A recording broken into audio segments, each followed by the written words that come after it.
इज्तिमाई तौर पर मुआविया रज़ी अल्लाह अन्हु को सही मशवरा।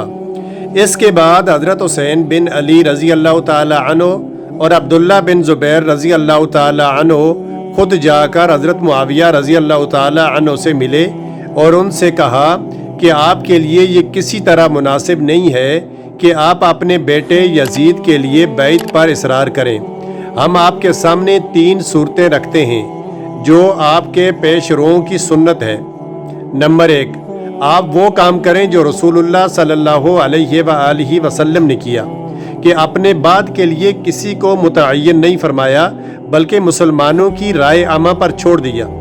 नंबर 2, या वो काम करें जो अबू बकर रज़ी अल्लाह अन्हु ने किया कि एक ऐसे शख्स का नाम पेश किया जो ना उनके ख़ानदान का है ना उनका कोई करीबी रिश्तेदार है और उसकी अहलियत पर भी सब मुसलमान मुतफ़िक़ हैं। नंबर 3, या वो सूरत इख्तियार करें जो हज़रत उमर रज़ी अल्लाह ताला अन्हु ने की कि अपने बाद का मामला 6 आदमियों पर दायर कर दिया। इसके सिवा हम कोई चौथी सूरत नहीं समझते, न कबूल करने के लिए तैयार हैं। मगर हज़रत मुआविया रज़ी अल्लाह ताला अन्हु को अपनी इस राय पर इसरार रहा कि अब तो यजीद के हाथ पर बैत मुकम्मल हो चुकी है, उसकी मुखालिफत आप लोगों को जायज़ नहीं है।